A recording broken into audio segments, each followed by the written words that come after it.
الرحمن الرحیم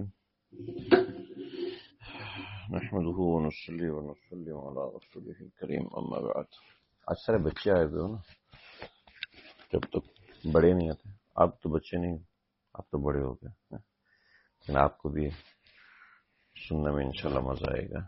یہ کچھ واقعات ہیں ہمارے بزرگوں نے لکھے ہیں اور سارے ہی باحوالہ ہیں. میں انشاءاللہ کہ واقعات آج سناتا ہوں، آپ لوگوں کو انشاءاللہ مزہ آئے گا. ٹھیک ہے بھائی، اجازت ہے؟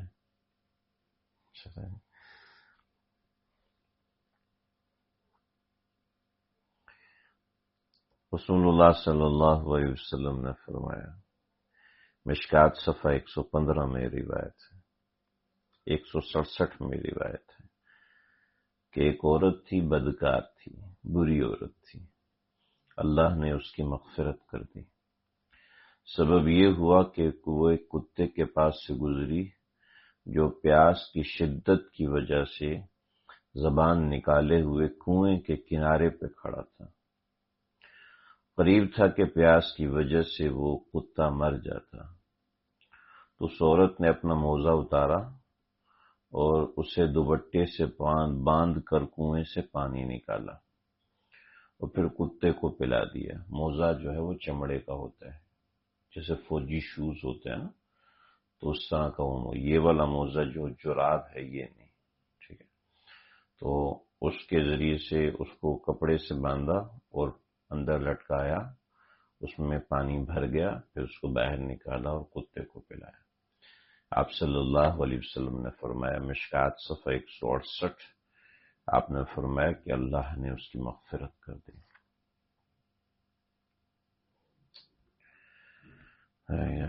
ایک اور بات،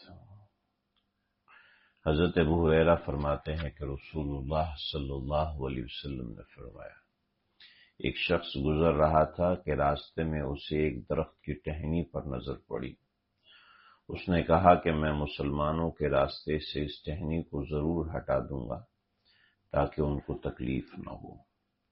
بس صرف اتنے چھوٹے سے عمل کی وجہ سے اس کی مغفرت ہو گئی.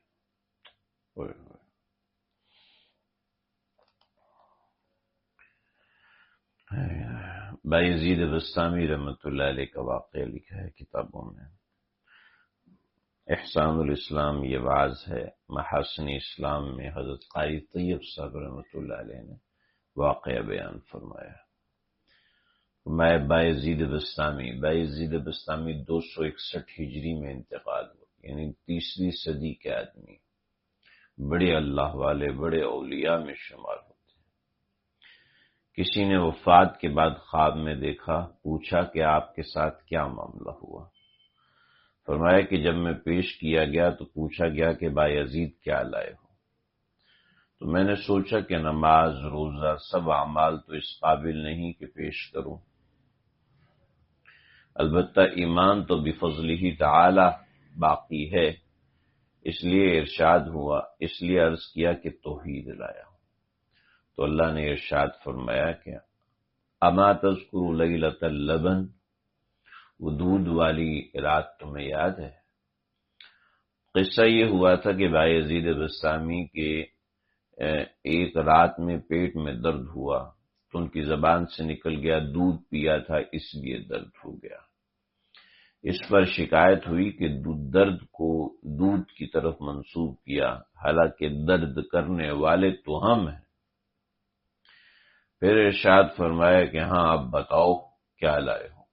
عرض کیا اے اللہ کچھ نہیں.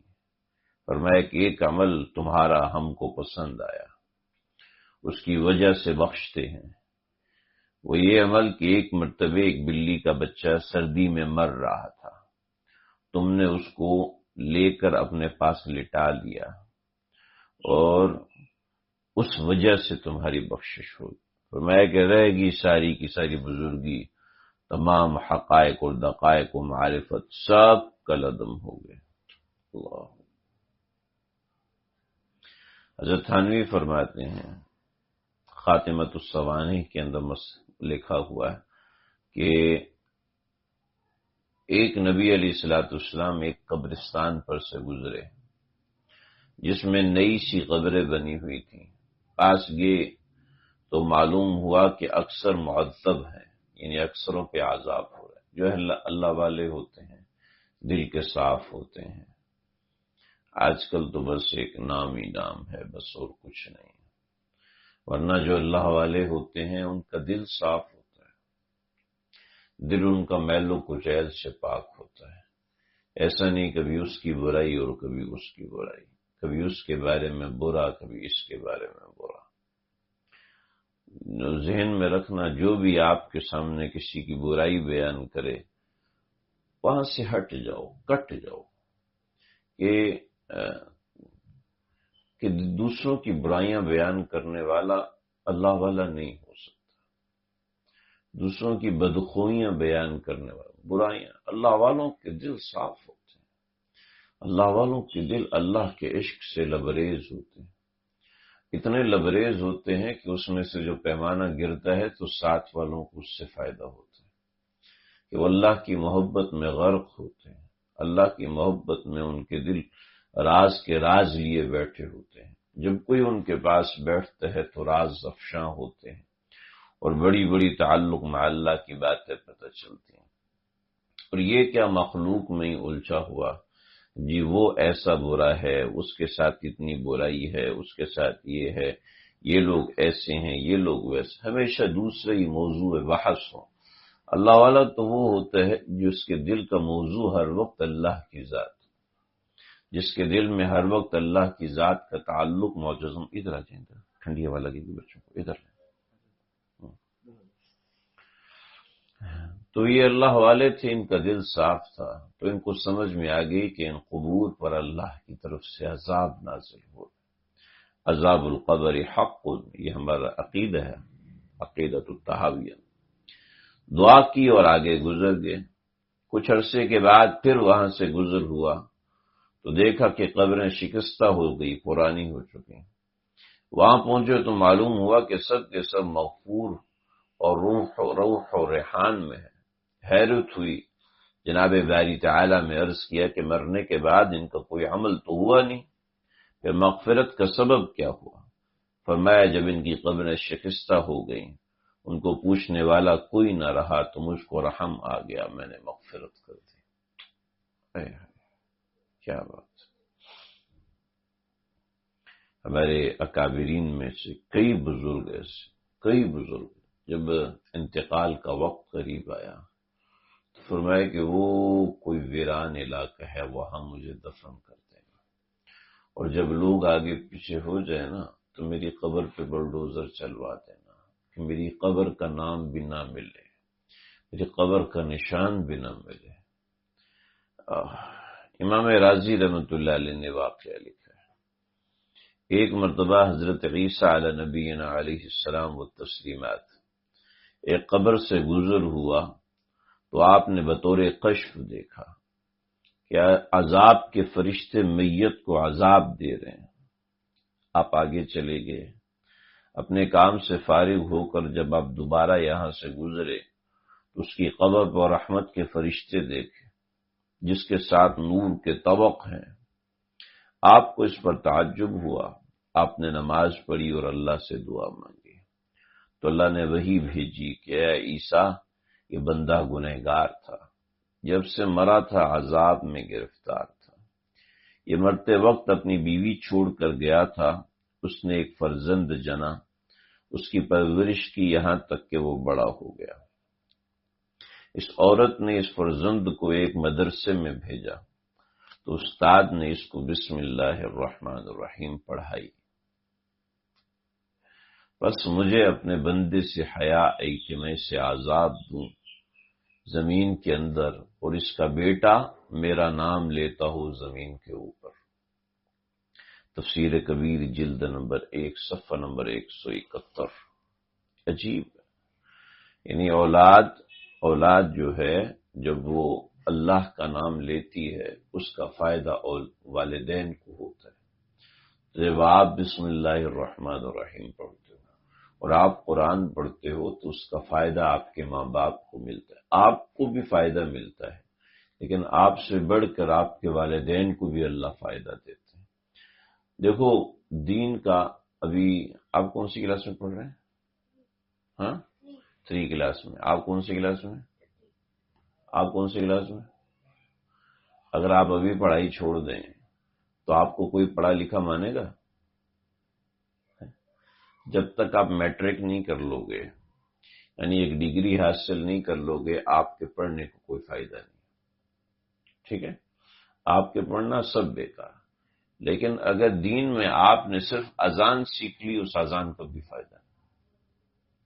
اعوذ باللہ من الشیطان الرجیم سیکھ لی، اس کا بھی فائدہ. بسم اللہ الرحمن الرحیم سیکھ لی، اس کا بھی فائدہ.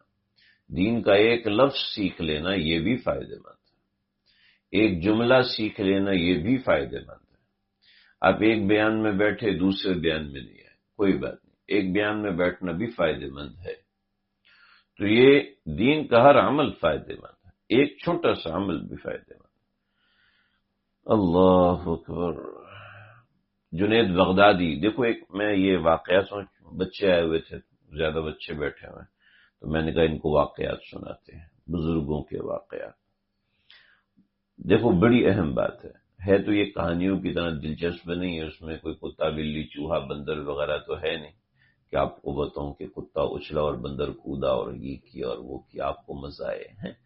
بزرگوں کے واقعات ہیں، یہ آپ جیسے جیسے بڑے ہوگے، آپ کے لاشعور میں بیٹھے ہوں گے، آپ کو بڑا فائدہ ہوگا. آج نہ صحیح تو پھر صحیح. جنید بغدادی کو وفات کے بعد کسی نے خواب میں دیکھا، سوال کیا کہ حق تعالی نے آپ کے ساتھ کیا معاملہ کیا؟ تو آپ نے کہا کہ فنیت الحقائق والاشارات ونفذت الرموز والعبارات وما نفعنا الا رقعات فی جوف اللیل. فرماتے سارے علوم اور حقائق فنا ہو گئے، یہاں کچھ کام نہیں آئے. اگر کچھ کام آئے تو صرف چھوٹی چھوٹی رکعتیں کام آئیں، جو میں نے آدھی رکعت کو پڑھا کرتا تھا اور تہجد پڑھا کرتا تھا. یعنی آدھی رات میں جو میں رکعت پڑھا کرتا تھا تہجد، وہ میرے کام آئے.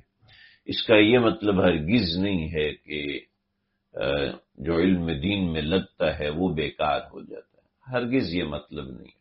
مطلب یہ ہے کہ علم دین میں لگ کر انسان مسلح کو نہ بھولے. فتاوی جات اور جائز اور ناجائز دوسروں کو بتانے کی خاطر اپنے مسلوں کے رگڑیں، اپنے مسلوں کی گڑگڑاہٹ، اپنے مسلوں کے اوپر بیٹھ کر زمین کو ہلانا نہ چھوڑے، بلکہ اپنا اللہ سے تعلق ویسا ہی مضبوط بنائے. امام محمد رحمۃ اللہ علیہ کو کسی نے خواب میں دیکھا، پوچھا امام محمد کیا معاملہ ہوا؟ فرمایا کہ اللہ رب العزت نے بخشش فرما دی. پوچھا کہ کیسے؟ فرمایا کہ جب اللہ کے دربار میں حاضر ہوئی تو اللہ نے فرمایا کہ اگر تم کو علم دین، اگر تم کو عذاب دینا ہوتا تو کبھی بھی علم دین نہ دیتا. آج تم کو تمہاری بخشش کرنا تھی، اس وجہ سے تمہیں علم دین. آگے جو بیٹا ذرا راستہ چھوڑ دو، وہاں بیٹھ جو شاباش.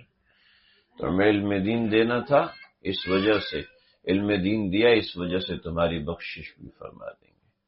امام ابو حنیفہ کا وہ اونچا مقام، امام ابو یوسف کا اس سے نیچے مقام.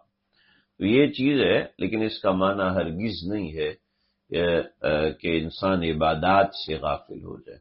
اور ان چھوٹی چھوٹی رکعت کا معنی یہ نہیں ہے کہ انسان علوم دین سے وابستہ نہ رہے. امام غزالی نے اس کو تحریر کیا، احیاء العلوم جلد نمبر 4 صفحہ نمبر 508. فرماتا ابو سعید شحام کہتے ہیں کہ میں نے ایک مرتبہ حضرت ثعلوکی کو ان کی وفات کے بعد خواب میں دیکھا. ایھا الشیخ کے الفاظ سے مخاطب کیا تو مجھے ٹوک کر کہنے لگے کہ آپ شیخ کہنا چھوڑ دو، شیخ کہنا چھوڑ دو. ابو سعید کہتے ہیں میں نے عرض کیا اس لقب کے ساتھ میں نے آپ کو اس لیے پکارا ہے کہ آپ کے حالات دنیا میں بالکل شیخوں ہی سے ملتے تھے. اس پر سال کہنے لگے کہ لم تغن عنا، بھائی وہ دنیا کی تمام نیکیاں کچھ کام نہ آ سکیں.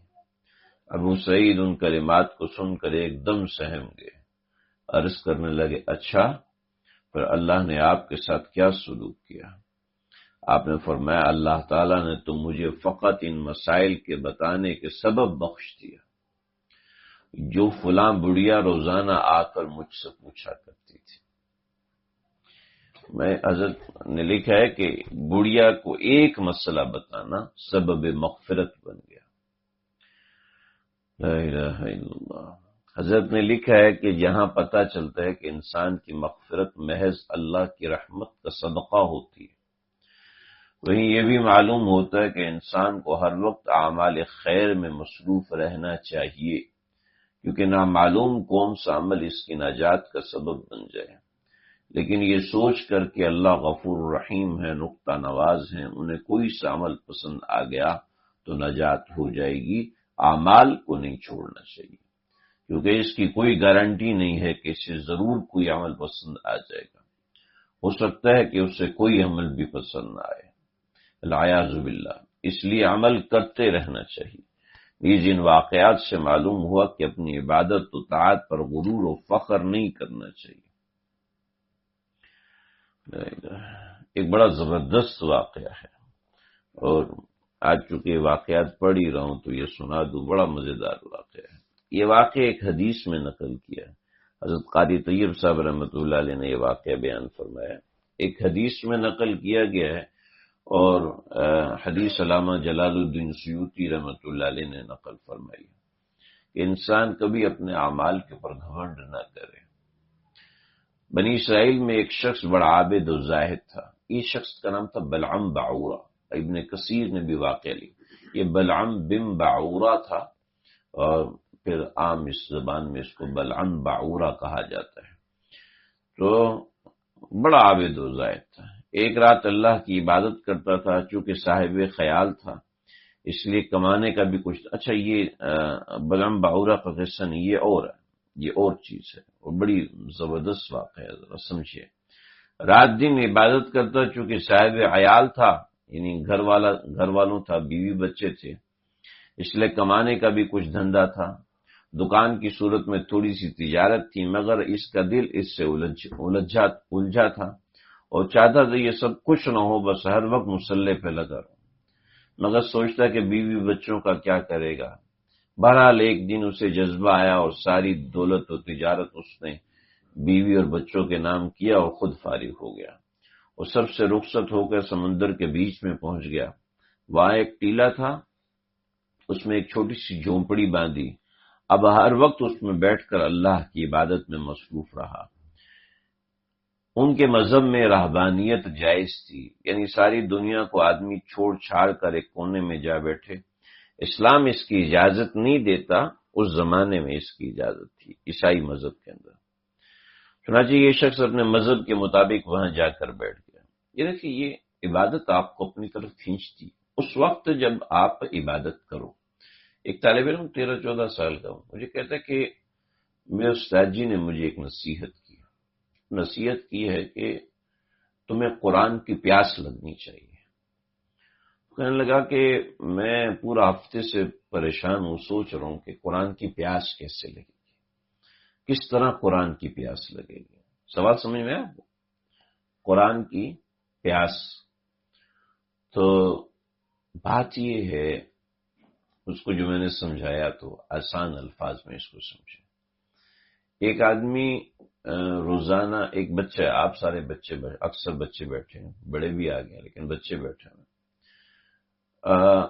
آپ کبھی کوئی گیم کھیلتے ہیں، کرکٹ کھیلیے، فٹ بال کھیلیے، بیڈمنٹن کھیلیے۔ جب آپ گیم کھیلتے ہیں تو آپ کو اگلی مرتبہ گیم کا انتظار ہوتا ہے، جیسے اگلی مرتبہ اس گیم کا انتظار، کب دوبارہ کب کھیلیں گے، ٹھیک ہے، دوبارہ کل ملیں گے، بڑا مزہ آئے گا، وغیرہ وغیرہ، ٹھیک ہے، دوبارہ ان کو انتظار ہوتا ہے۔ ایسے ہی ہمیں کوئی ایک کھانا پسند آتا ہے تو دوبارہ ہم اس کھانے کی چاہت کرتے ہیں کہ دوبارہ یہ کب ملے گا۔ کیا ہے کہ جب آپ کسی عمل کو اس طرح کرتے ہیں کہ اس عمل میں آپ کی دلچسپی پیدا ہو جاتی ہے تو آپ کو وہ عمل بار بار اپنی طرف کھینچتا ہے۔ تو ایسے ہی قرآن مجید کی پیاس لگنا یہ ہوتا ہے کہ آپ کو ذکر اللہ کی پیاس لگے، آپ کو نماز کی پیاس لگے، آپ کو قرآن کی پیاس لگے، آپ کو نیک عمل کی پیاس لگے کہ عمل کا بار بار اپنی طرف کھینچنا، یہ مطلب ہے عمل کا پیاسا ہو جانا۔ ایسے ہی جب کوئی بندہ اپنے دل کو عبادت میں لگاتا ہے تو پھر اس کا دل ہر چیز سے کٹنے لگتا ہے۔ دیکھتے ہیں کہ بڑے بڑے مسئلے ہوتے ہیں، لیکن انسان اپنے اس شغل کے اندر، اپنے اس چیز کے اندر مصروف رہتا ہے، بڑے بڑے مسئلے، کیونکہ شوق اس کو کھینچ لیتا ہے۔ ایسے ہی عبادت کا شوق بھی اپنی طرف کھینچتا ہے۔ مسئلہ یہ ہے کہ ہمیں شوق نہ ہونا اس بات کی علامت ہے کہ ہم نے اس کو دلچسپی سے کیا ہی نہیں، ہم نے اس کے لیے مسلح کے لیے وقت ہی نہیں نکالا، ہم نے اپنے لیے اپنے گھر کے اندر ایک کونا پکڑا ہی نہیں ہے کہ یہاں بیٹھ کے میں نے کچھ دیر اللہ سے راز و نیاز کرنے ہیں، کچھ دیر اللہ سے تعلق بنانا ہے۔ دنیا گورکھ دندے اتنے ہو گئے، دل کے خیالات اتنے واہیات ہو گئے، دل کی سوچیں، کانوں کے پردے اتنے کھل گئے کہ دوسری چیزیں سننے کا شوق بڑھ گیا، اور آنکھیں اتنا گند دیکھنے کی عادی ہوگی کہ ان کو مزید گندگی کی تلاش ہوتی ہے، ان کو مزید گندی چیز چاہیے ہوتی ہے، وہ بدنظری کے مواقع تلاش کرتی ہے۔ ظاہری بات ہے اس سے دل گندگی کا عادی ہوگا تو اگلی مرتبہ گندگی کی خواہش ہی کرے گا۔ دل اگر اچھی چیز کا عادی ہوگا تو اگلی مرتبہ اچھی چیز ہی کی خواہش کرے گا، اگلی مرتبہ اس چیز سے اپنے آپ کو بچائے گا جو اس کو بری لگے۔ میں 2018 میں حج پہ گیا تو وہاں پر چونکہ ہم گئے تھے تقریباً 43-44 دن کے لیے، تو مدینے میں ہمارے 12-13 دن تھے۔ اس وقت میں یہ بڑی سہولت تھی کہ نماز آگے ہوتی تھی، اور ابھی تو جو آگے کی 3-4 صفیں وہ ہٹا کر دوبارہ ریاض الجنہ میں نماز ہوتی ہے۔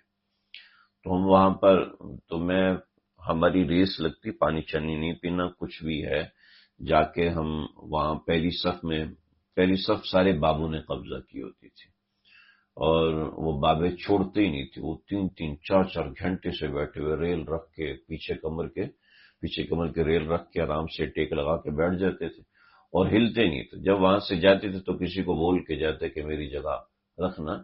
وہ عربوں کے بابے پھر عرب ہوتے، چھوڑتے نہیں کسی کو، پکے ٹھکے۔ تو وہ کوئی 1-2 بابے جاتے تھے تو ان کی جگہ پکڑنی ہوتی تھی پہلی صف میں کھڑا ہونے کے لیے۔ تو اس کے لیے آپ کو 3-4 گھنٹے بیٹھ کر پھر یوں قرآن مجید پڑھیں، پھر دائیں بائیں نظر بھی رکھنی کہ وہاں جگہ خالی ہو رہی ہے، بابا جی پہلو بدل رہے ہیں تو مطلب یہ تھک چکے ہیں، اب یہ اٹھیں گے تو ہم ان کی جگہ پکڑیں گے۔ جوان آدمی بوڑھے آدمی کا تو مقابلہ نہیں ہو سکتا۔ تو کبھی 4 گھنٹے، کبھی 5 گھنٹے، تو کبھی عصر کی نماز کا وقت ہو گیا، مغرب کی نماز کا وقت، اب عصر مغرب میں 3 گھنٹے کا فاصلہ ہوتا تھا۔ تو بہرحال وہ وہاں پر ایک دفعہ ایسا ہوا کہ ایک مصری وہ بیٹھا، تو وہ بھی اسی تلاش میں اور میں بھی اسی تلاش میں، تو ہم دونوں آپس میں باتیں کرتے رہے۔ تو وہاں پر مغرب سے پہلے افطاری لگتی ہے مسجد نبوی میں، وہ افطاری کے اندر وہ ایک کڑوے قسم کا گاوا دیتے ہیں، اور وہ اتنا کوئی کڑوا ہوتا ہے کہ عام پاکستانی تو اس کو کھائے گا تو 3-4 مرتبہ زبان پہ برش پھیرے گا، بھئی کیا گندگی لگ گئی، اتنا کڑوا بھی کچھ ہوتا ہے۔ تو وہ میں کبھی بھی نہیں لیتا تھا۔ اس دن وہ مصری ساتھ بیٹھا تو اس نے کہا یہ کھاؤ تم۔ اب میں نے کہا بھئی یہ میں نہیں دے سکتا۔ اس نے کہا نہیں پیو تم، اور وہ عربی میں بول رہا تھا، اس کی ساری عربی تو مجھے سمجھ نہیں آ رہی تھی، لیکن اس پہ امپریشن ڈالنے کے لیے کہ مجھے آ رہی ہے، میں 3-4 کھجوریں منہ میں رکھی اور اوپر سے اس کو ڈالا، تو وہ کیا کرنا تھا، اتنا مشکل ہو۔ اس نے کہا ایک اور پیو، میں نے کہا او بھائی نہیں کر یار۔ اس نے ہاتھ پکڑ لیا، زبردستی مجھے پلایا۔ میں نے کہا یا اللہ، مجھے لگتا ہے کہ مجھے اس نے زہر پلایا، اور اب ہم مسجد نبوی میں انتقال کی دعائیں قبول ہونے والی ہیں۔ تو اب تھوڑی دیر میں دیکھا کہ وہ ہم، ظاہر بات ہے وہاں 1-1.5 گھنٹہ سوتے تھے، اس کے علاوہ نہ سو سکتے تھے، نہ بیگم سونے دیتی، کہ جلدی بھاگو مسجد نبوی، ہم تو سست آدمی ہیں۔ وہ اہلیہ ساتھ تھی تو وہ بھگاتی تھی، چلو مسجد، یہاں ہوٹل میں بیٹھ کے کیا کر رہا ہے۔ تو خیر وہ نیند، تھکاوٹ سب ختم، یہ کیا ہوا، سمجھ میں وہ کڑوا جو گاوا ہوتا ہے ان کا، وہ بڑا زبردست ٹونک اور اکسیر ہوتا ہے. وہ اگلے دن میں نے زبردستی پیا اور اس کے بعد مجھے اس کی عادت ہو گئی. اب جہاں کہیں وہ کبھی 2 کپ پی رہے ہیں، کبھی 3 کپ پی رہے ہیں، تو یعنی اس طرح ہو گیا کہ وہ پہلے جو چیز زہر لگتی تھی اب وہ چیز مطلوب ہو گئی اور مقصود ہو گئی. یعنی اب اس کی کڑواہٹ بھی نہیں پتہ چلتی تھی کہ کڑوا، یہ تو ٹیسٹ ہی اس کا ایسا ہے. وہ جو لوگ جو بلیک کافی پیتے ہیں تو بلیک کافی کو سے بڑی مزیدار ہوتی ہے، لیکن وہ کڑوی زہر ہوتی ہے. ہم جیسے لوگ تو پی نہیں سکتے، لیکن لوگ پیتے ہیں روزانہ. مہمان آئے جی کیا لیں گے؟ بلیک کافی لیں گے. یہ بھی کوئی پینے کی چیز ہوتی ہے؟ بدذوق لوگ، منحوس سروس. ہمارے سہجیوں پی اے اے کو کہتے تھے نا، یہ باکمال لوگ، لاجواب سروس پی اے اے کا، تو وہ کہتے بدذوق لوگ، منحوس سروس. وہ ایک مرتبہ یہاں سے پشاور گئے تو فوکر جو جہاز ہے پی اے اے کا، وہ پہاڑ پنجاب پشاور کی سائڈ پہ پہاڑ، اس کا عام معمول ہے 3-4 کلابازیاں ضرور لگاتا ہے. تو وہ دن ویسی موسم خراب تھا، تو یہ جب پشاور ایئرپورٹ اترے ہیں تو کافی سارے لوگ الٹیاں کر چکے تھے، اور سیجی کو بھی بہت زیادہ الٹیاں آئی ہو رہی ہیں. تو وہاں اترتے کہنے لگے الحمدللہ الذی احیانا بعدما اماتنا والیہ النشور. سارا جہاز ہنس اس کے یہ کہتا ہے. اللہ اکبر. تو بات پتہ نہیں کدھر تھی کدھر چلی گئی. ہاں تو بتا رہا تھا کہ پہلے یہ عبادت لگتی انہا لکبیرۃ الا علی الخاشعین. جو یہ سمجھتا ہے کہ میرے اندر خشوع ہے یا نہیں ہے، اس کو چیک کرنے کے لیے اللہ نے تھرمامیٹر دیا ہے کہ انہا لکبیرۃ الا علی الخاشعین، کہ نماز جو ہے وہ خاشعین کے علاوہ سب لوگوں پہ بڑی بھاری ہے. جو خشوع رکھتے ہیں ان پہ بھاری نہیں. خشوع کے درجے ہوتے ہیں، ایک اتنا خشوع ہے، ایک اتنا خشوع ہے، ایک پہاڑ جتنا خشوع ہے. کوئی شخص ایسا ہے جس کو فرض ادا کرنے میں دقت نہیں ہے، پریشانی نہیں ہے، بلکہ فرض اگر اس کے رہ جائیں تو اس کو الجھن ہوتی ہے. ٹھیک ہے، تو اس کے اندر خشوع کا بنیادی درجہ موجود ہے. اور کسی شخص کو فرض پڑھنے میں ہی مشقت ہے، کیا یار چھوڑو، ایسے نہیں کہ معذوری ہے، کیا یار کیا نماز مولویوں نے لگائی ہوئی ہے نماز، یہ اس کا مطلب ہے اس کے اندر خشوع کا کوئی درجہ نہیں. جس کو نماز پڑھنا ہی برا لگتا ہے تو اس کا مطلب اس کے اندر خشوع کا کوئی درجہ نہیں. اب کسی کو فرض کے ساتھ ساتھ نفلوں میں بھی شغف ہے، تہجد میں بھی شغف ہے، اشراق چاشت اوابین میں شغف، تو اس کا مطلب خشوع کا درجہ بہت زیادہ اونچا. اب جتنا زیادہ جی لگتا ہے اتنا زیادہ خشوع ہے. ہاں درمیان میں بعض مرتبہ کیفیات آتی ہیں، انسان کا دل نہیں لگتا عبادت، تو وہ ایک حالت قبض ہوتی ہے، وہ اللہ کی طرف سے عطا ہوتی ہے. یہ عام حالات کی بات ہو رہی ہے. میں قصہ سنا رہا تھا کہ اس زمانے میں رہبانیت جائز تھی کہ آدمی ساری دنیا کو چھوڑ چھاڑ کر ایک کونے میں جا بیٹھے، اسلام اس کی اجازت نہیں دیتا. ٹھیک ہے، یہ شخص اپنے مذہب کے مطابق جا کے بیٹھ گئے، گویا اس نے بڑی بھاری عبادت کی. چونکہ مخلص تھا اور صاحب دل تھا، اس لیے اسی سمندر کے بیچ والے ٹیلے پر نہ کوئی جہاز آ سکا اور نہ کوئی کشتی وغیرہ جا سکی. اللہ نے اپنے فضل سے میٹھا چشمہ جاری کر دیا. اسی پہاڑی پر ایک انار کا درخت اگا دیا. اس عابد کا کام یہ تھا کہ روزانہ ایک انار کھا لیا اور ایک کٹورا پانی کا پی لیا.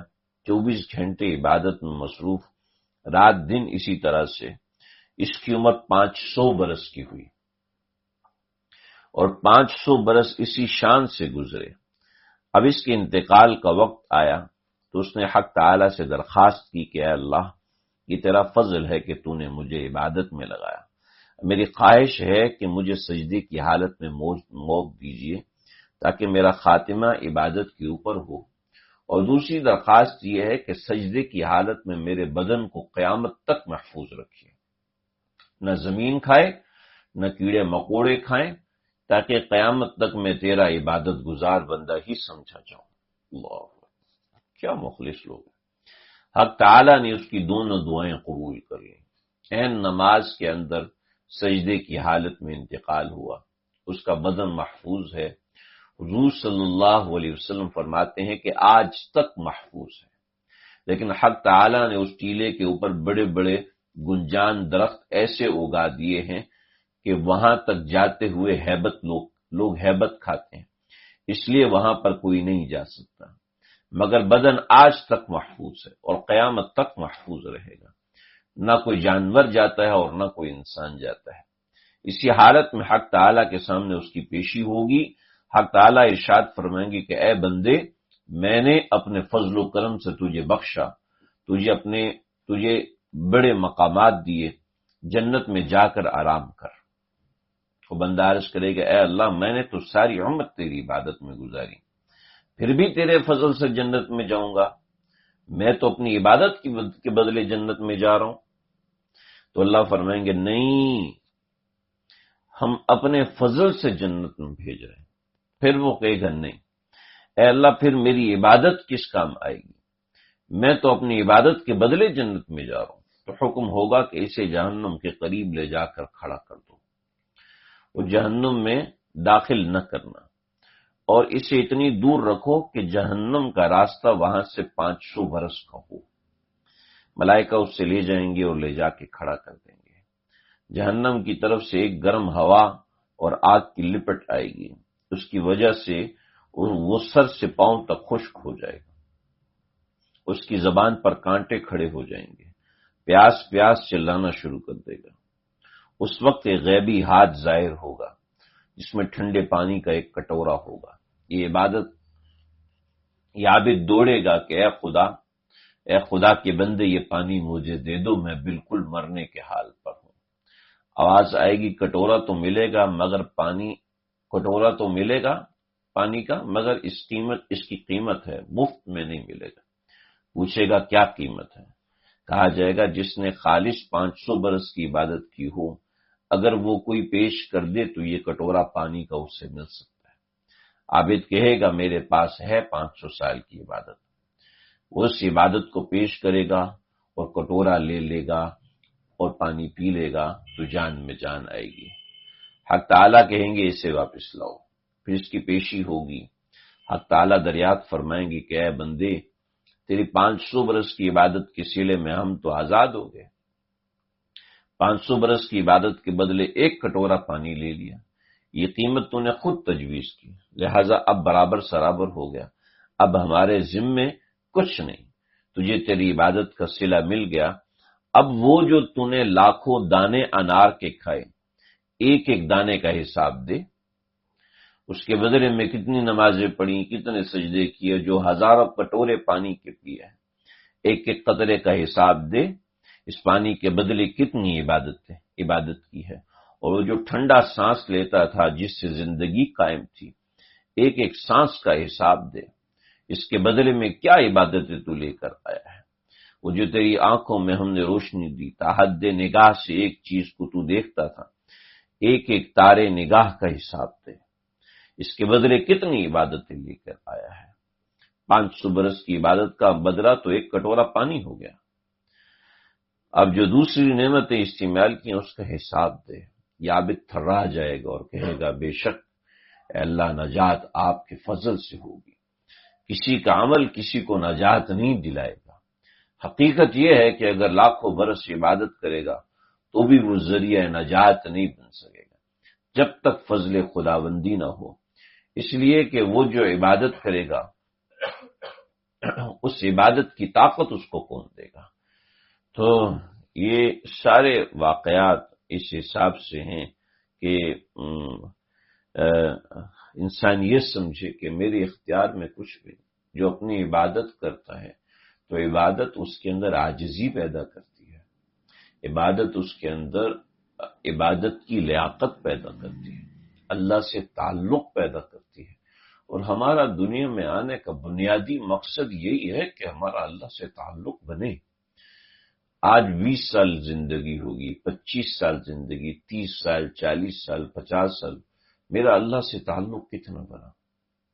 بیوی سے تعلق بن گیا، بچے سے تعلق ایک 1.5 سال کا بچہ ہوتا ہے، اس سے ماں کا تعلق ایسا بن جاتا ہے کہ 10 عورتوں میں بچہ ماں کو پہچان لیتا ہے، 50 بندوں میں بچہ باپ کو پہچان لیتا ہے، ایسا تعلق بن جاتا ہے۔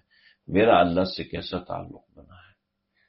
یہ تعلق بنتا ہے ذکر سے، فکر سے، عبادات سے، تعلق بنانے سے بنتا ہے۔ جب انسان تعلق بنانے کی فکر کرتا ہے تو پھر تعلق انسان کا بنتا ہے۔ تعلق بنانے کی فکر نہ ہو تو ظاہر بات ہے انسان غفلت میں مبتلا ہو جاتا ہے، اور غفلت ایسی چیز ہے کہ جس کی حد نہیں، انتہا نہیں، کسی مقام پہ جا کے غفلت رکتی نہیں ہے۔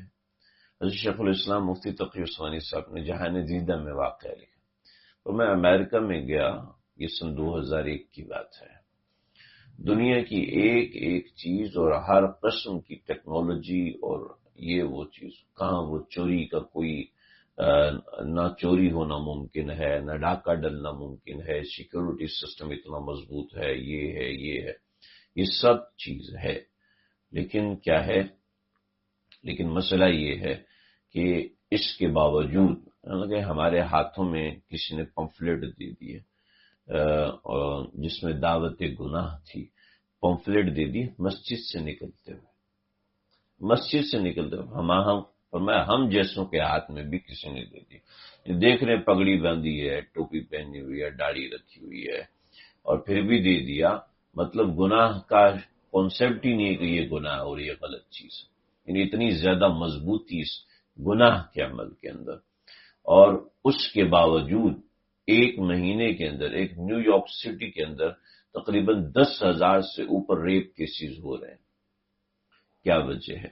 اگر 3 منٹ کے لیے بجلی کا شارٹ فال ہو جاتا ہے تو اس کے درمیان کیا کچھ تباہی مچ جاتی ہے، ساری دنیا جانتی ہے۔ کیا وجہ ہے؟ وجہ یہ ہے کہ جب انسان غفلت میں آتا ہے اور گناہوں میں آتا ہے تو اب اس کی کوئی لمیٹیشن نہیں رہتی، کوئی حد بندی اس کی نہیں رہ سکتی، وہ ان لمیٹڈ ہو جاتا ہے، وہ کسی حد کے بغیر رہ جاتا ہے۔ اب وہ کس قسم کا گناہ وہ نہیں کرے گا یہ نہیں ہو سکتا۔ ہر بندے کی حد ہوتی، یا کچھ بھی ہے میں شراب نہیں پیوں گا، کچھ بھی ہے میں چاہے کچھ ہو جائے میں قتل میں نہیں کر سکتا۔ لیکن جب انسان غفلت میں آتا ہے تو وہ گناہ کر جاتا ہے جس کے بارے میں اس کا تصور نہیں ہوتا۔ بعض گناہ ایسے ہوتے ہیں جو آپ کے ایمان کو چھین لیتے ہیں، بعض گناہ ایسے ہوتے ہیں جو آپ کا ایمان چھین لیتے ہیں، اور امت کے اکابر کا متفق کا عمل، متفق کا طرز یہ ہے، ان میں سے ایک گناہ وہ ہے کہ گناہ کو گناہ نہ سمجھنا۔ جب انسان گناہ کو گناہ نہیں سمجھتا ہے تو پھر وہ گناہ اس کا ایمان چھیننا شروع کر دیتا ہے، ایمان میں تباہی مچانا شروع کر دیتا ہے۔ جب ہم گناہ کو گناہ سمجھیں گے، اس پہ نادم رہیں گے، شرمندہ رہیں گے، آہستہ آہستہ یہ شرمندگی ہمارے اس گناہ کے درجے کو کبھی بڑھائے گی، کبھی گھٹائے گی، کبھی بڑھائے گی، کبھی گھٹائے گی، ایسے اوپر نیچے رہے گا، اور آہستہ آہستہ انسان اس گناہ کو چھوڑے گا، پھر مبتلا ہوگا، پھر چھوڑے گا، آخر کار چھوڑ دے گا۔ نہ چت کر سکے نفس کے پہلواں کو، تو یوں ہاتھ پاؤں بھی ڈھیلے نہ ڈالے، ارے اس سے کشتی تو ہے عمر بھر کی، کبھی وہ دبا لے کبھی تو دبا لے۔ تو حضرت خواجہ صاحب فرماتے تھے آخر میں تو ہی دبائے گا، آخر میں تو ہی دبائے گا، لیکن یہ ہے جب تک گناہ کو گناہ سمجھے گا۔ لیکن گناہوں کی نحوست ایسی ہے کہ وہ گناہوں کی نحوست گناہ کا گناہ ہونا ہی دماغ سے نکال دیتی ہے، اور یہ ایسی چیز ہے جو کہ ایمان کو چھین لیتی ہے۔ اور دوسری چیز وہ ہے کہ جب انسان کسی کے لیے نافع بن جائے، ایک ایسی نیکی ہے جو آپ کے ایمان کو کبھی جانے نہیں دے گی، اور وہ نیکی یہ ہے کہ آپ کے مزاج میں نافعیت آ جائے۔ نافعیت سمجھ رہے ہیں؟ آپ نفع پہنچانے والے بن جائیں کہ میری ذات سے کسی کو نقصان نہیں ہوگا، اور میری ذات سے کسی کا فائدہ ضرور ہوگا۔ اپنی ذات کو ایسا بنا لے کہ میری ذات سے کسی کو نفع ہو، میں اخرجت للناس کا مصداق بن جاؤں، اخرجت لنفع الناس، میں نکالا گیا ہوں لوگوں کے نفع کے لیے، تو اپنی ذات کو ایسا بنائیں کہ میری ذات سے لوگوں کو نفع ہو، یا کسی ذات کو نفع ہو، یعنی کسی مسلمان کو نفع ہو۔ یہ خیر امت کی علامت، اور خیر امت اسلام پہ رہتی ہے۔